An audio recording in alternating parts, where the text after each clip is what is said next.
Hello, Daisy. Hello, Shera. How are you? Well, living the dream today. It's Wednesday. Well, this So is good, great stuff. good. Well, it's good to see you. It's really good to see you. Let's get started and welcome everyone to the Glass House, where we look at business from the inside and the outside. We expose the gap between what's embedded and what is actually embodied. I'm Shera Haliczer, founder and chief momentum officer of Engage 3P. And I'm Daisy Watkins, founder of DW Concepts and LumaPath.ai. Hey, Daisy. It always makes me laugh. I want to thank you all. I say this every week now, and I really mean it. If you are here today, if you are watching us, we know you have lots and lots of options out there, and you chose to be here with us, and we don't take that lightly, and we really want to make sure that you're getting a lot out of the time that you spend with us. We were actually off last week. It was a nice little break. I hope everyone had happy holidays, whether you celebrate Passover or Easter or anything in between, or anything else. And I'm really glad we're back this week because we're going to be talking about something that Daisy and I have talked about constantly. It started day one, right? And I've been talking about for a long time, and that is authenticity. Excellent. So we talk about this constantly, being authentic, showing up authentically, build a authentic brand on my end anyway. And in everything I do around AI visibility and how organizations get found, authenticity is the foundation. It is a signal. If the signal is not real, the signal is not real, AI will not surface it. So it's a full stop. Yeah, I'm with you on that, right? I've built my entire practice around the idea that there is a gap between what organizations say and what they actually do and how they present, what's embodied versus what's embedded versus what's embodied. And communication is where that can show up most visibly for everyone, right? And it can be the most expensive as well. Just a quick note, Heather said hi, my friend Heather. It's hi to see you. And I didn't say at the beginning, and I wish I had. We want to hear from you in this episode. So we're going to make this as interactive as we possibly can. We've come up with some new little tricks that we're going to try this week. So we want to hear from you, comments, questions. Give us everything you've got. So I'm really, really excited about that. So I want to start with something. A number. We're going to talk about numbers today, right? We're going to put, what is it? Proof to the pudding to the proof. I'm so tired. I don't know what it is. Anyway, so whatever that expression is, proof in the pudding, right? Is that it? Yeah. Proof in the pudding? Okay. Proof in the pudding. So here's a number that literally it stopped me cold because I've done an enormous amount of value engineering work. What is the cost of turnover? What is it costing an organization? Hard dollars, soft dollars. I've talked about this for 20 years. This number I didn't have, and it's now in my back pocket because it's incredible. For every senior leader in your organization earning over $200,000 a year, poor communication is costing $54,860 a year. That does not report. Yeah. So more than 1/4 of that salary is costing the business, right? And that's not showing up anywhere. Nobody's talking about that. So you're saying that only 21% of employees strongly trust their leaders, which means most leaders are already communicating into credibility deficit before they could even open their mouths. That's quite interesting. And then here's the other one that kicked me in the head. According to research, we can provide you with all of this, right? 68% of customers have switched from to another competitor, right? From the company with which they were working because of poor communication. And I've got an interesting story that we can talk about that I've been going through the last few weeks. I've mentioned to everybody some LinkedIn challenges that I've been having. So if you want to DM me, I'm happy to talk about it. So it starts internally, it erodes trust, and then it eventually walks out the door with your clients, right? It doesn't stop inside.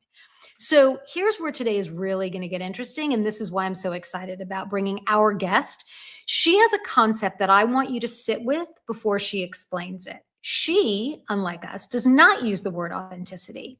She came up with the phrase and the concept of self-fidelity. And when she explained it to me, I really had to stop because it challenges something Daisy and I have been saying from the beginning, right? We talk about authenticity, authenticity, authenticity. So just sit with it, bear with us, right? And I will be honest, when Shira told me about it, I was not immediately sure I agreed, but which is exactly why this conversation matters. Yeah, that's the glass house, right? That's why we're doing this. It's not just to affirm what we already believe in, we test that. So here's the question we're going to walk into today. Okay. Is authenticity at work actually the goal? Or is there something more grounded, more honest, and frankly, more useful underneath it all? Think about it. Our guest believes that the answer starts with how you lead yourself, because how you lead yourself is how you're going to lead everybody else. And if that internal conversation has never been examined, the external one will reflect the same every single time. In every meeting, in every piece of feedback, every hard conversation, you keep almost having. So our guest today is a SHRM senior certified professional, the CEO of Bright Fulcrum. She spent her career inside organizations, watching the same patterns repeat. Leaders invest in communication technique while leaving the source code untouched. Her research produced the numbers you just heard us talk about. And today she's going to take us to the root. Barbara Jenks, welcome to the Glass House. Hi, Shera. Thank you so much. Welcome, welcome. It's so great to have you. Did I get that all right? Well, my company is now called Clearly Communicate. It is Okay, not gotcha. Bright Fulcrum any longer. That changed Okay. recently. So Nice. Okay, fantastic. We'll get something up there on that. So this is exciting. Thank you for coming. We're really excited to have you here with us today. I'm going to kind of turn this over to Daisy because I know when we did our prep, she was chomping at the bit. So yeah, should I be afraid? No, You shouldn't be afraid. So you mentioned the word, we use authenticity, and you have a definition as self-fidelity. So I'm very, very curious of how you define it. I'm very open to a lot of different things. I'm always learning, and if it's not really to sway or anything, I need to hear others' perspective on it. So. So can you define what self-fidelity means to you and how it applies to what you do currently? Well, it's essentially the practice of being true to your nature, to who you essentially are, as opposed to like anything that might be basically ego-based, like an outward facing piece of you. And how self-fidelity to me is it's who you are internally, what your values are. Not necessarily, not your political position, not your wokeness or non-wokeness, not your religion, right? Those things are kind of all outside of you. This is who you are essentially. And pulling those two apart can be a practice for people to do. And some of my coaching gets into that a little bit, especially for people who are younger. All of us, not just Gen Z, I think all of us in our 20s, very idealistic, right? Very idealistic. And then life comes in and we start to realize, it's not so black and white. There is some gray. I need to flex. And so this concept of self-fidelity is really a flexing of what people generally broadly say is authenticity. And the reason why I focus on self-fidelity as a concept and why it's something I want to talk about more as I go forward is when people show up at work with authenticity, right? That can run into somebody else's authenticity and it creates rubs and problems. And that's where I kind of came up with this concept. It's like, well, how can we help people who want to be authentic at work, which you have to do? I do not argue with that. Authenticity, you want to be authentic to your true core self at work. But that can create problems when you don't sort of interlace the kind of the basic building blocks of EQ, right? You kind of need a little bit of that to you have to move along in the workplace to a certain extent, but you don't need to trade your deeply held value Or, if you're someone who is Christian or is Jewish or is gay or is transsexual, you don't have to change that part of you, but you may have to flex around it a little bit in order to work in the work environment. Okay. So I had this conversation yesterday with someone, because you and I had just spoken and to prep, and he's also in the H, and he couldn't be here today because he's had another commitment. So Richard, when you watch this, I'm calling you out. And we got into it. I have been in the space of psychological safety in the workplace for a number of years, right? That's the buzzword today. We want to make sure that people are feeling safe and they're able to communicate their true selves, right? And that's where we get to being authentic. Mm-hmm. What's interesting though, and you and I obviously have talked about this, and I've been thinking about it since you first mentioned this to me. What does that mean? So I tell the story that a friend of mine tells, that when she got out of university, she got her big first corporate job, and she, was wearing the suit and doing the things. And this was, over 10 years ago, I guess. And she's, doing the things. And when she got to work, the women in her group said, "Oh, we should be friends on Facebook." And she's like, "Absolutely not. I'm not being friends with you on Facebook." Because she said who she was on Facebook and what she put out there was a different side of herself that she can't show at work, right? She's in her 20s, she's having fun, she's going to clubs, the club, and she's doing all those things. I have to make Daisy laugh.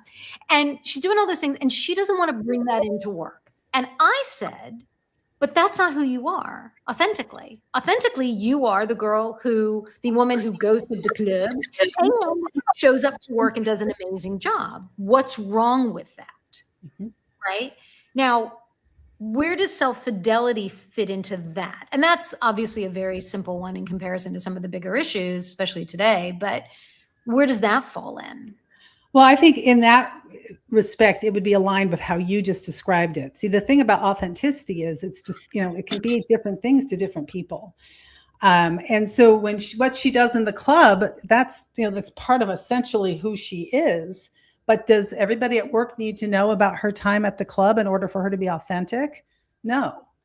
She can be a clubber and show up to work and get her work done well.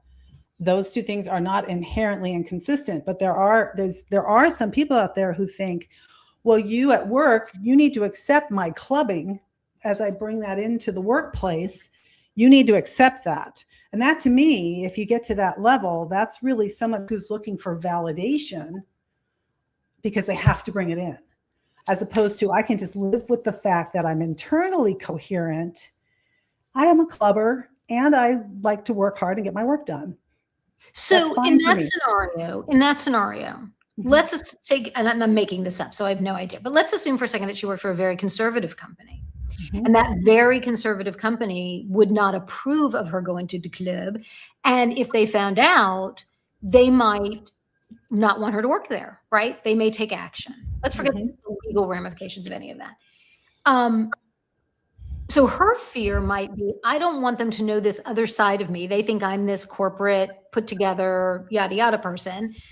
And I don't want them to know who I am. The argument that I've always talked about when we talk about authenticity is, if I'm not bringing my whole self, if I'm not bringing all of those aspects about myself to what I'm doing, am I losing something? Is something missing from my offering because I'm hiding a part of me that might be interesting and might bring value? So where would self-fidelity come in that spectrum? I'm not sure that I'm really understanding what the difference is there. Can you kind of boil that down a little bit more? I get that it's, a conservative environment and they might not like the fact right. that I go out clubbing. I get that. So, I just don't want people to know. And I'm kind of on pins and needles a little bit. If they find right. out, I might, right. I might get in trouble. That's a very, in that kind of a situation, what you do in your private time, I'm just going to default to, my background is employee relations, right? I don't know if I said that yet or not. And, over 20 years in employee relations. So I've dealt with situations like that quite a bit. And to me, unless you are, at a work activity after hours, which can be problematic for many reasons, you what you do on your own time is truly your own time. I'm looking at what, as an HR professional, I'm looking at are you doing your work? Is it on time? Is it acceptable? All the things.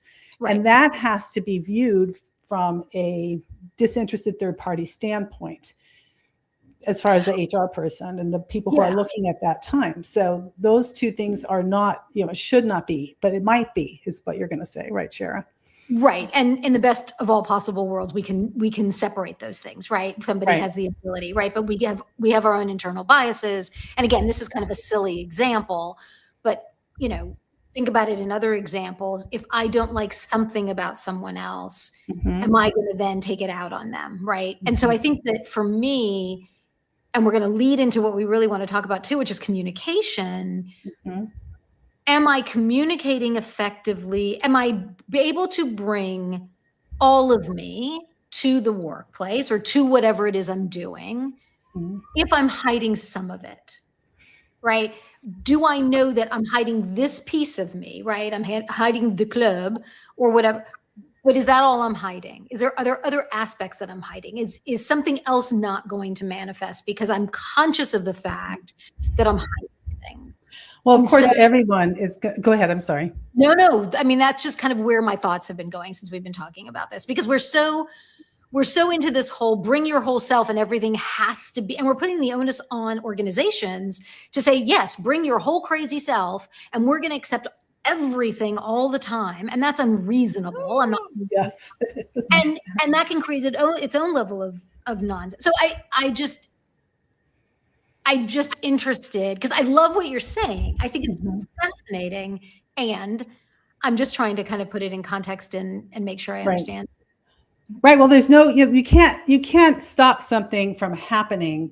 You can really only have control over yourself. Right. So this is about what you're comfortable with, your comfort level. And if you get to a point where you're you feel like you're closing down so much of yourself at work, then it's time to look for another job potentially, or it's time to test the water, get out of your comfort zone of the work that you're doing and take a little risk and do a little, float a little trial balloon with a leadership person that you trust. Hey, I have this side of me. I like to club.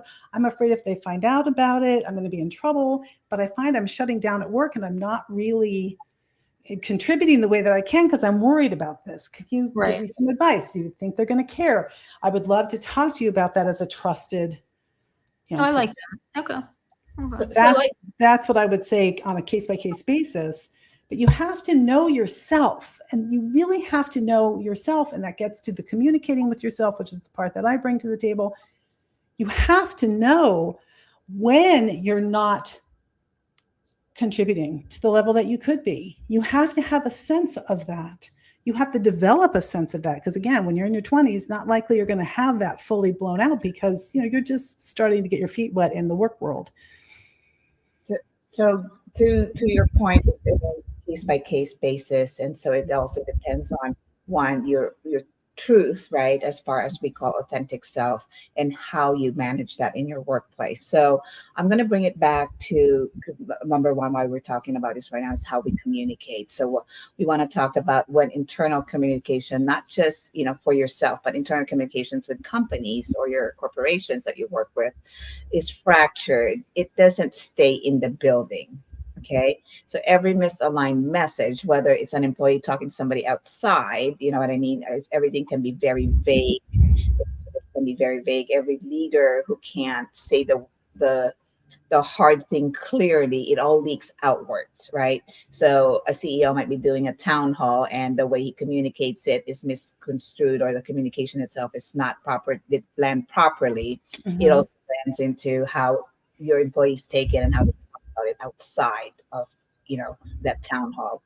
And also let's go into job postings, right? That say one thing while Glassdoor says another thing about people that have left or are still working there about their organization. And then we go into LinkedIn content that sounds polished but feels so hollow. So there's that piece of authenticity or self-fidelity, how we're going to bucket that all into a digital presence that now with AI, how it reads as incoherent because the source is incoherent, because now people are using AI to create themselves or amplify themselves, should be the better term for it, but people actually reinvent themselves, from what I've seen, if they can't be authentic and can't really express themselves well.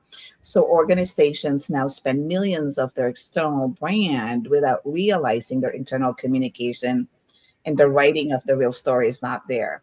So AI doesn't really read their brand guidelines, you know what I mean? So it reads the pattern. So if pattern is confusion, and that redirects AI to deflect the message of what your organization says. So how does that play into what you do right now, Barbara, as far as communication? Wow, that is a very broad question. You touch on just about every communication topic under the sun. Exactly. So let's see. I can hit a couple of those. One of the things that really popped out at me was this incoherence. And I know for sure that when you're building your own brand, or when you're kind of figuring out who you are in the world, that internal incoherence or incongruence, like you say one thing, but you do another, that is the thing that is going to keep your foundation from being solid as you are developing as a person, or as you're refashioning yourself as a person. So that coherence, that internal coherence to who you are as a person, is absolutely key, or you're not going to have any authenticity around. You're not going to sound authentic, and all those problems that you identified, Daisy, coming up with AI land. You know, all the AI in the world cannot fix that piece. That is so fascinating, isn't it? Yes. And thank God, because that's the human piece, right? Correct. So as far as internal communications at companies, this is, there's a major, I think, and the research that I've been able to do show, you don't have to look very far either. Just look at Gallup. I mean, Gallup just released another report on the workplace last couple of days. I haven't had a chance to look at it yet, but it's scathing that leaders cannot talk to their people. There's like 20, I don't know, I think last year's report was like 27% of employees say that in Gallup, it's a huge poll, say that their leaders are clear and that they know what the leaders are saying. There's other research that I've done that says that most leaders or managers cannot identify, for Gen Z who want this specifically, they can't identify how Gen Z's role is, the cog in the wheel, how that's feeding into the vision of the company, or how is what they're doing, how is that helping the company in any kind of a meaningful way. That all the managers really know, for the most part, is how your KPI is up or down, right? They just know kind of what's happening with their department. And that is a problem for companies in their communication, especially for Gen Z. They jump ship on something like that because they don't feel like they're valued, and they don't feel like they're contributing to the bigger picture. So that's just one tiny little component of what you identified as problem areas, and I think rightly so. So I hope that answered your question. Oh, it certainly did. And I brought this up before in a couple of the conversations in one of our sessions, is the generational gap, right? How their attitudes and how their mindset, their values, their morals, as they transition and as they get into the workforce. And then how technology is really, they woke up with technology, were born with technology. We built the technology that they're using right now, if you want to think about it. I'm a Gen X, so I'm proud of that too. So anyway, the way, and I was telling Shera this, as when I was leading a company, I had the 3 layers of generations, myself, and actually have a boomer too, and then the millennials, and then the Gen Z. In the way I communicate, I found that I had to say things 3 times in 3 different ways, so that each of the generations could understand the full message of what either it was a delivery of a service or a change, or what do you call this, a policy change, or just general information, or is a task for everybody to do as a team. I found that the results or the reporting back to me was very, very different, and how they understood the information. So again, it comes to the generation. You bring up such a good point. We need to learn how to communicate to each of this generation and understand what's important to them and how they're going to react to it. And understand how they view words that we as, Gen Xers have used as meaning one thing, and to them it doesn't mean quite the same thing. So when your manager comes out and says to those 3 layers of generation, this is urgent, this is a urgent task. Yes. Right? What is Gen X going to do? They're going to get on it and get it done. Millennials are likely to be not far behind, but Gen Z is like, okay, so urgent means it has to get done today. Or in the next 24 hours. So even the words we use can be understood differently across the generations or individual to individual. Absolutely. I didn't know what tea was. I thought it's something you put, sugar and coffee with, and from England. You know what I mean? Like, yeah. Didn't realize it's like all the truth. Things like that. It's like words that pop up. I'm like, what does that mean? Yeah.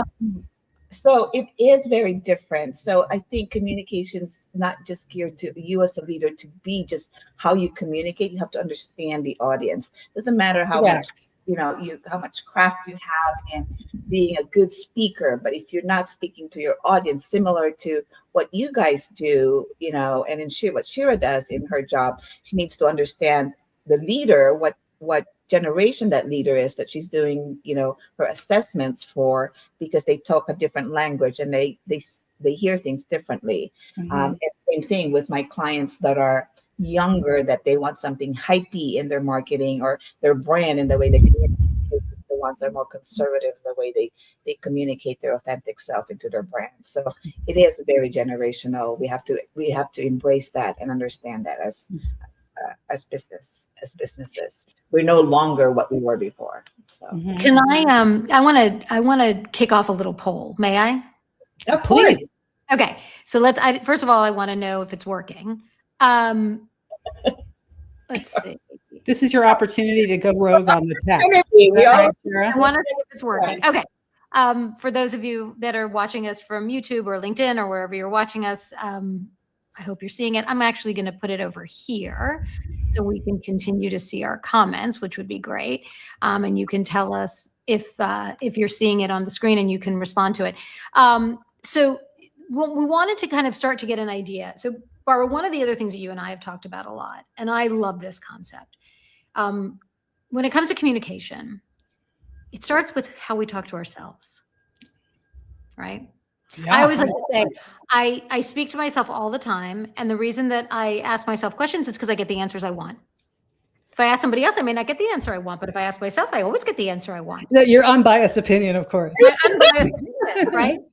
And so I want to start there, because we hear this all the time, especially with women, right? How we talk to ourselves is pretty awful.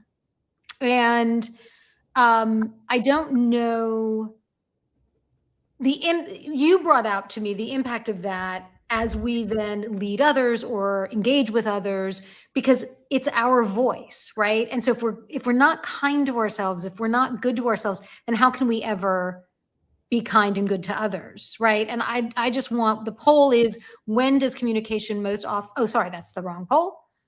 Oh, no, sorry, it is the right poll. When does communication most often break down in your organization? We want to start with understanding that, right? So we can figure out, where is that bottleneck? Where's that friction? And then we're going to move to the other one, and we'll leave this up for a couple minutes. But I would like you to talk about that, if you would, for just a moment, because I think that's a really powerful, most people don't talk about. Talking to yourself? Mm-hmm. How right. we talk. It's yeah, you're right. It is. I mean, and when you do, you talk about it in terms of your inner critic, right? Or this constant second guessing, waking up at 3 a.m. in the morning with the sweats going, oh my God, did I really send that email? Or did I really say that? And why did I do that? Right. We've all had that experience. Fortunately for me, I haven't had one of those for a very long time. I've been changing the way I talk to myself for a long time, because part of my background that you didn't say, Shera, and I just want to put this out there so people understand, I'm 35 years clean and sober. So I've been on a journey of changing how I talk to myself for 35 years. Amazing. And that has very much informed how I communicate and listen. to people, and it has dovetailed in with all the neuroscience and the work I've done around communication specifically at the Human Communications Institute. That's my bundle of things that I can then bring to the world, and I sprinkle in a little improv because I'm also an improv artist on top of it, because you have to make it fun, or people are not going to walk away with anything. So, but this concept, it really starts with yourself, because I tell you, I have tried in my life over the many years I've been alive that, you put on like, oh, I need to be this way in this situation. And again, I think this is particularly true for women. Oh, I need to be this in this situation. Then you take it off. Oh, I need to be this in this situation. Then you take it off. And again, I'm going to go back to what I said earlier, which is, as a foundation that you build, that when you practice self-fidelity, you're building that foundation upon which you can just be that person in every situation. And you may have a sheer throw that you put on from time to time. We're going to go with that analogy, which is a good one. That kind of obfuscates things about you that particular audience may not appreciate, but you're always that person on the inside.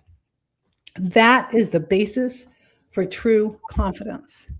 And I would challenge anyone to speak with true confidence who doesn't have that foundation. I think that's very hard to do. And because the confidence doesn't come across what's the word I'm going to use? Authentic. Doesn't come across as being authentic when you're putting on some other person or some sheer cloth, or it doesn't matter what you're doing. If you don't have that basis in who you are and how you function, if your confidence has nowhere to anchor. And that's why you can see people who are like, wow, look how they handled that situation, right?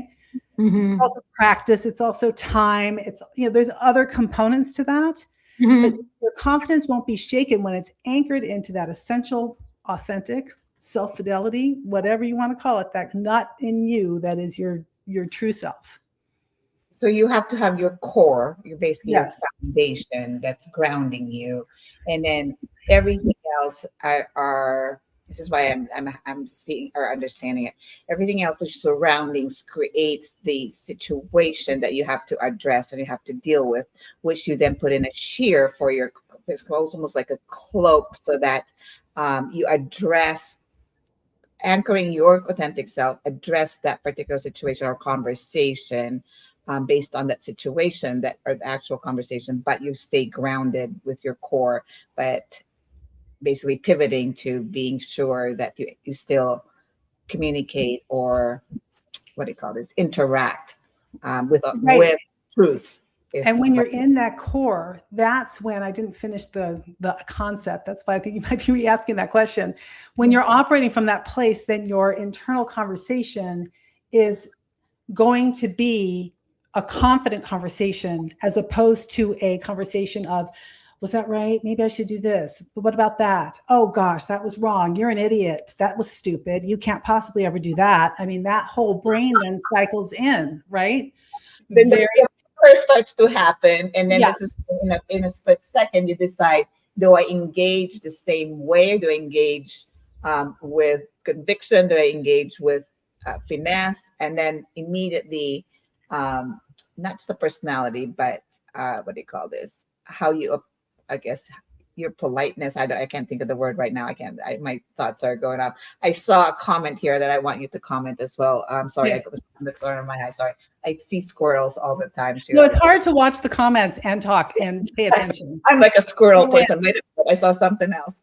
Well, which comment is it, Daisy? Which one's got your attention? About with understanding your audience, right? So same thing.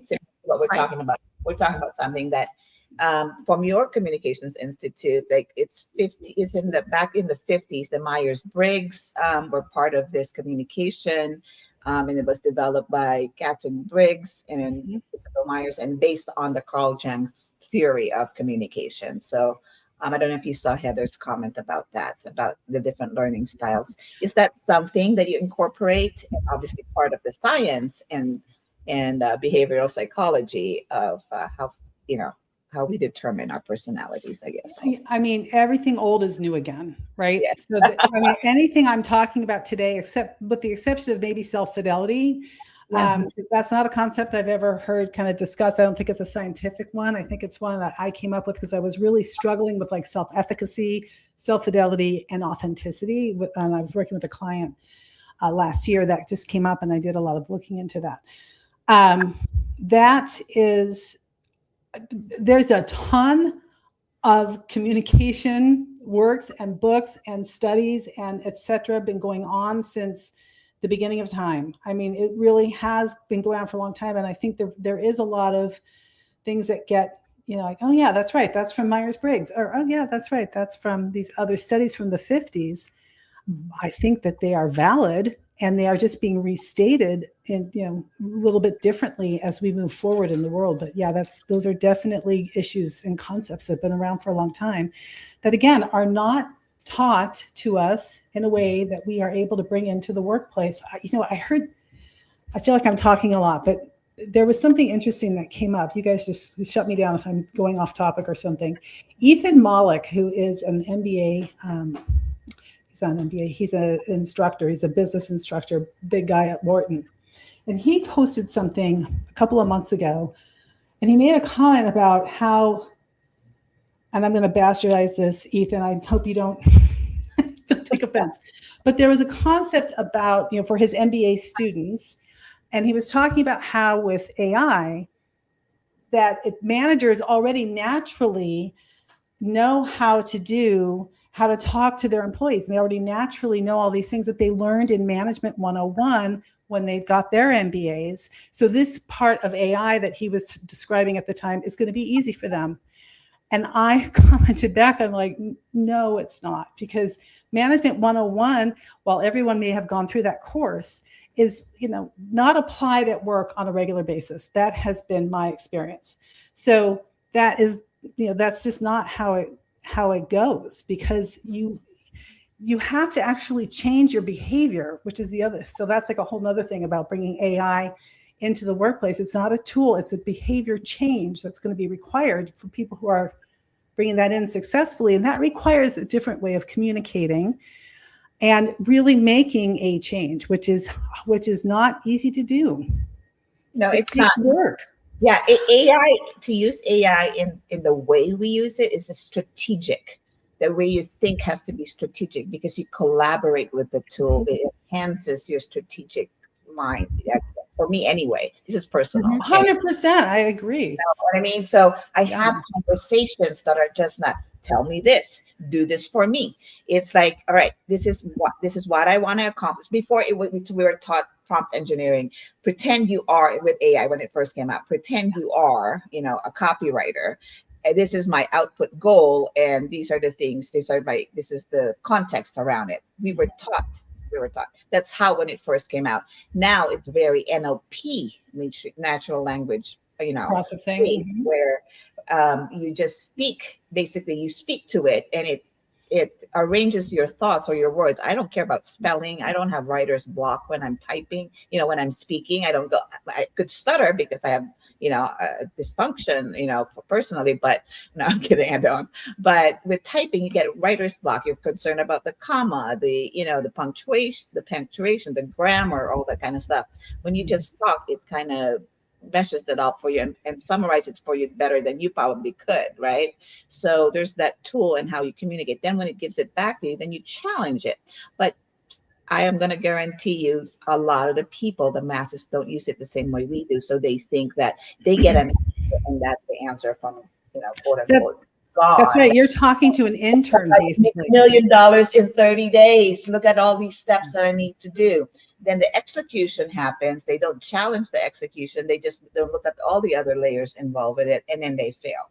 So this is where AI becomes like, it sucks, versus are you using it properly in the way you communicate with it as well? So to your point, it is a change, not just a behavior change. Yes. Change. Yeah.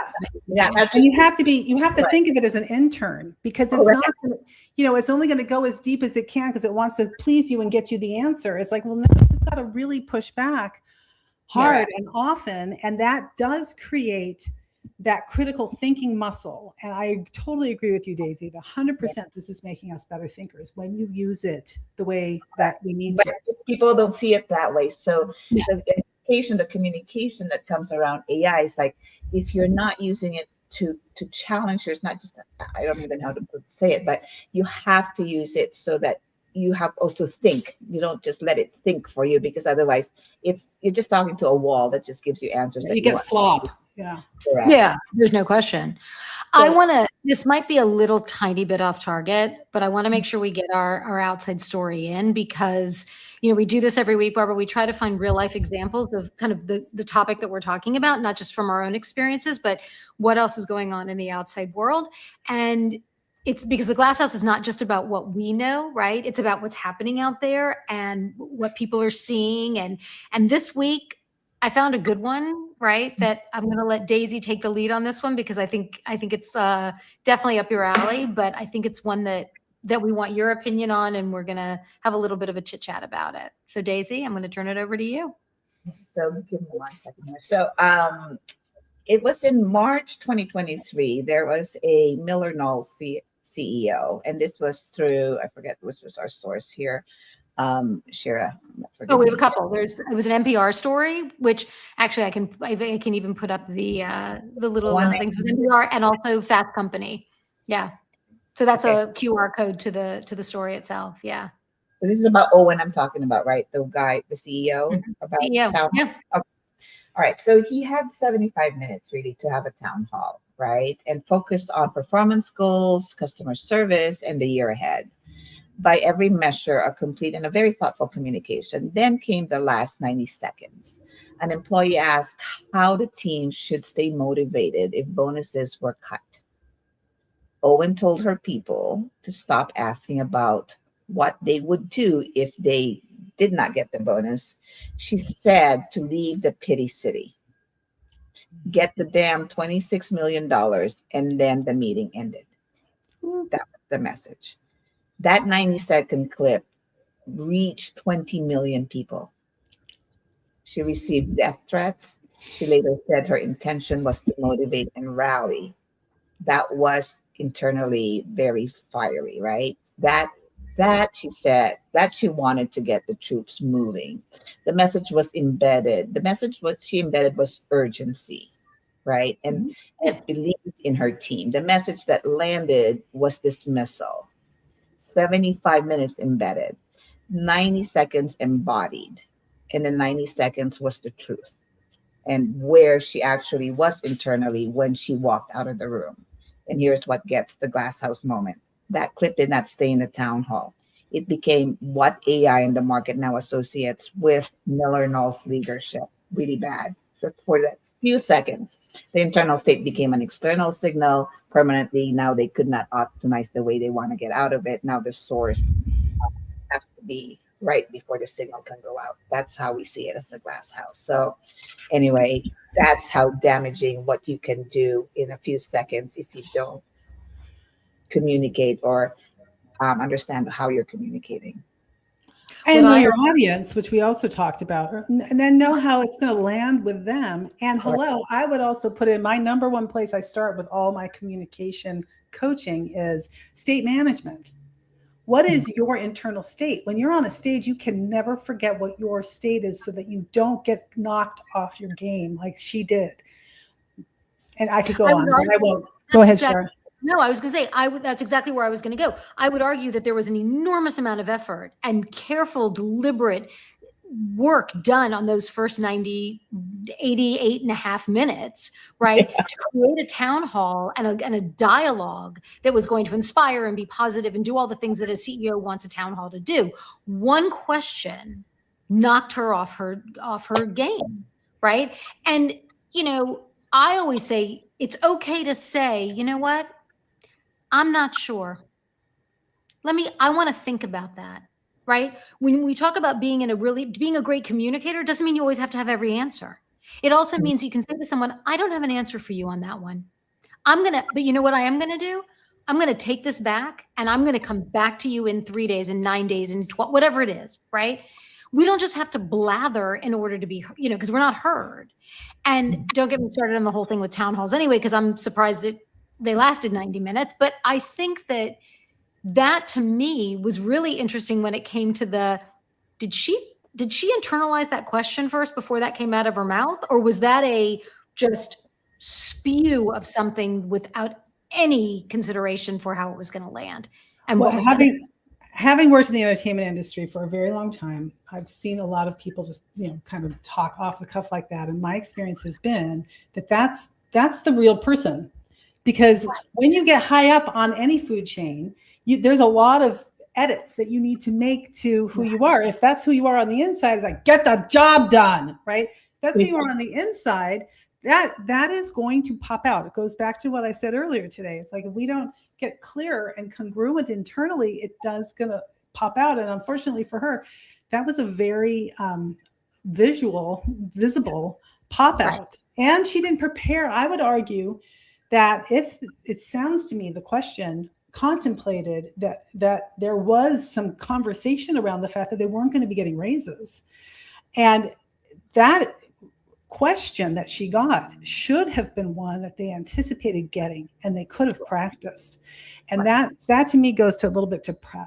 If they may not have time, they may not have thought of it. I mean, hindsight's 20/20, but that often does come up with good prep work. That's what Rebecca said. Hindsight is 20/20. Thank you, Rebecca. I think it's fascinating, right? We are now in the last number of years, it's the cancel culture. You talk about entertainment and things that people say. And when people get a platform, and everybody today has a platform, right? Yeah. Here's your platform, right? And so here we are on our platform. Here we are on our platform. God knows what's out there for me. But I think that I think that it goes back to what we started with, right? Can I be authentically who I am? Right? Which is somebody who will screw up something in tech every single week, who loves to make Daisy laugh. And I try to do that every week, who loves to have wonderful guests that join our show and try to get our point of view across, and be myself and do what I want to do. Right. So, we do this every week. We prep for this every week. Right. I try to make it as spontaneous as possible. I don't want to rehearse it. I don't want to, we want to just have a conversation. And I think that we see every day people saying things and then they're backpedaling, right? Oh my God, I didn't mean to say that. Oh, that's not what I meant. Oh, you got the intention wrong. Barbara, you and I talked about this the other day. Boy, yeah, perception is reality. Yeah. Perception is reality, right? It doesn't matter what my intent was. How it is perceived is that person's reality. And that is a bitter pill to swallow. Right. When you are learning about life and you're on that journey. And at some point in time, you get to a place where you're like, you know what? That's really the answer. It's how are they perceiving? And that goes back to know your audience and how are you going to engage them and listen and talk to them so that they will actually get what you are trying to deliver. So I want to address the comment here by Linda. Linda, thank you for joining us. She made the comment for the conversation. Authenticity has been a refreshing addition to the work culture and professional life toolbox, and I believe we are still yet fully to be fully exploit. Self-fidelity is interesting as well. How, in a very simple example, does this differ from and is superior to authenticity? So, what self-fidelity is, we're talking about here about authenticity and self-fidelity. I think that authenticity is this very broad concept, right? That can mean many things to many people. And to me, self-fidelity is sort of the little, shouldn't cover up my mouth. Self-fidelity is like the little piece that it's anchored to. It's that core piece on the inside of really who you are. Sometimes, like I was saying earlier, especially younger generation can get caught up in, but not just younger generation, because of the lack of experience and the lack of being in the work environment. Again, this is a concept that came up for me as I was discussing the work environment with a coaching client who's young. So that's how this all came up. That in the work environment, particularly, there are parts of you out here, like we talked about, that don't belong in the workplace. And by insisting that it absolutely needs to be in the workplace, creates unnecessary rub, makes it harder on you in the long run and the people you're working with. So it's a matter of being discerning on, who are you at work, and do you need to tell everyone that you're gay? You know what? Maybe you do. However, that's a choice you get to make. And by saying you're gay doesn't mean everybody else has to reveal some part of them. I've gotten into this conversation with organizational development people quite a bit because they want everybody to come to work and have kumbaya going on all the time. And I'm like, oh, that's a huge liability for the company to be that broad. So we've had those conversations, and I am on the side of, we all want to work in a place that's safe for all of us. And if we stick with the pieces that underlie solid EQ, conscientiousness, kindness, empathy, listening, and the other components that we all know belong in EQ land, if we can take our authentic self and mix it together with some of that, with the EQ components, that is maybe the easiest way to define self-fidelity for this conversation.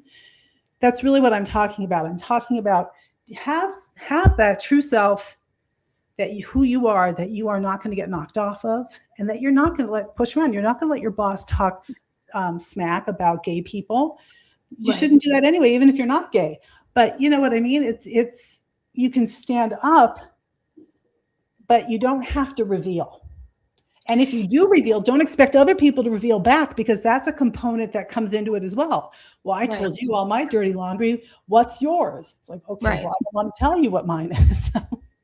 It's so interesting. As we get older, one of the benefits is that we know more of who we are, hopefully, right? We get clearer on who we are and what triggers us and what doesn't, and what we accept and what we don't, and kind of our place in the world and how we're going to be in it. And one of the things for me, and I wrote a blog post about it, it's on my Engage 3P page. And it's funny, Barbara, and I'm only bringing this up because it just triggered. You said I shouldn't cover my mouth. She froze on us, but that's okay. Not when I'm on camera. Yeah, no. Shera froze on us. So Barbara, she's talking about a blog. So I'm going to bring back, you talked about you were in improv. I did not realize that you have a book. So improv, my overthinker. So that's kind of, I love that. So which means that's my next book. That's the book I'm working on. That's why improv broke my overthinker. Yeah. All right. So what's the book you have right now? Well, I wrote a chapter in a compilation book called Choose Confidence. Okay. And it's about my journey to how I became the person who I am today. Oh, that's beautiful. And the journey of that and what you can do. And it's basically my coaching that I coach now. I want to talk about your book coming out, which I love. So the leaders. Well, it's not coming out, it's being written. It's being written right now. So the leaders I work with who overthink in their LinkedIn content, who draft and delete, who can't post anything without running it past 3 people. Is that the same pattern you see on how they communicate internally? Let's think about this, right? Yeah, that's a confidence piece right there. Yeah. Is the overthinker the same person in the meeting room as on the platform? It's the perfectionist. Okay. Yeah. Okay. The inner perfectionist just comes out, and then your analyzer goes like this. Ooh, right? Can't stop thinking. And yeah. So that's a matter of they got to push himself out of that. And that's what improv did for me, frankly. I was a champion overthinker. Okay. So you can get an idea of how they communicate and how they do things based on, or how they are truly, their personality, like part of their core or their foundation is being a perfectionist. So that's one trait you have to kind of be aware of as you communicate with them. Well, that's something that can rear its head. Yes. Okay. So being observant. Yeah. No, you're not frozen anymore. Okay. All right. So good. Okay. Thanks for picking up on that. I didn't know I was frozen the whole time. So I want to go back to this for just a second, because I think it really speaks to, and we've only got a couple minutes left, and I want to make sure everyone knows how to reach you and what's going on. But the reason I brought it up is because the word should is a trigger for me. It's a word that I heard my whole life. And it wasn't until a few years ago that I realized it's a word I never want to use because it is nothing but judgment. And that's what I wrote about, right? And so when we talk about how we talk to ourselves, I shouldn't have done that. Right? I think that's the beginning of communication with ourselves. Why would we judge ourselves, or why would we judge others about, because there's no way, we can only know what we know at the time that we know it. We can only do our best, hopefully, and prepare the best we can.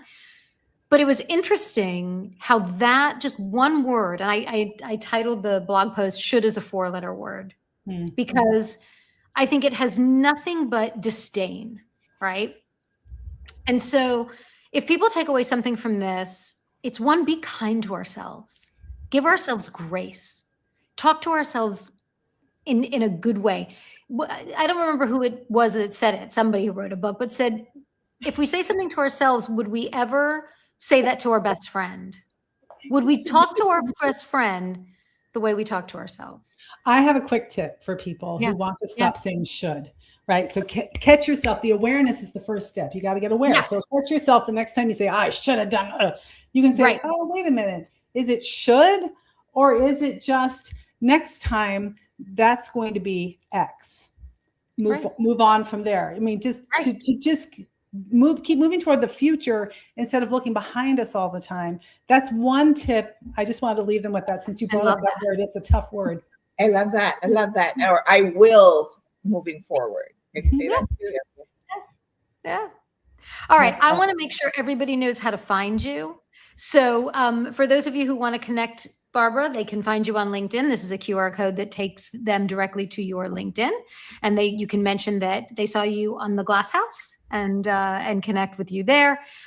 Is there anything else about what you're doing that you want to talk about in our last minute or so?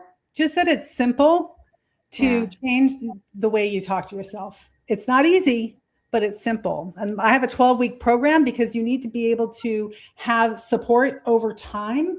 That's what will change the habit and make sure that you've changed the habit over the future. And it's as simple as, like I just said, catching yourself, catching a word that you use. You can also play with other words that are more fun, like, oh, this is easy. I'm going to totally get this. Next time you think that, oh, I can't possibly do this, it's like, oh, this is easy. I got this, right? So to change, just those little changes will change your communication dramatically, I promise. I love that. I really do. I want to make sure everyone knows also how to reach us, how to reach me, how to reach Daisy. We really want to encourage you, connect with us if you're not already. Let us know what you think. Barbara, there is no doubt we need to schedule you to come back, because we talked about so many different things and we need to, hone in. So for those of you who are watching live, or if you watch this recorded, reach out to me or to Daisy, let us know, or to Barbara, and let us know what else you want to hear and what else you want to talk about. For everybody out there, if you want to be a guest on the Glass House, we would love to have you. If you have a point of view that you think you want to put out into the world, we'd love to share the stories of all of you, right? We're all coming to this authentically with something to share for the world and bring good things in our businesses and in our lives. And I think it's a wonderful thing to tell these stories so that we can learn from each other, right? Because it's so easy, especially today when so many people are remote and the turmoils around the world, that we kind of miss the connections that I think we used to have, which I think is important. I'm going to end on a note with Rebecca Marie saying, I am moving forward, watch me move. We are all moving forward, and watch us all move. Thank you, Rebecca, for that. And thank you for everybody. I love that. That's amazing. We will be back next week with another episode of The Glass House. We are also going to again, we're all plugging our stuff, right? So we have to do it. Daisy and I have this wonderful Glass House workshops. And you can find the information both on my website and on Daisy's website, or reach out to us, because again, the opportunity to learn from others, to be able to create new habits, to be able to understand and see things differently is really something that we want to be able to share our knowledge and what we, the hard knocks that we went through, and make things better for other people as well. So we encourage everyone to join and come take the journey with us. It's fun. We're having a good time. Thank Barbara, you, thank everybody. you. Thank you so much for being here. Sorry, Thank you Daisy. so I just much for having me. Really appreciate it. No worries. Don't forget to join us next week, same time, same day. And thank you so much for everybody that joined us today. Have a good rest of your week. Have Bye. a great week, everyone.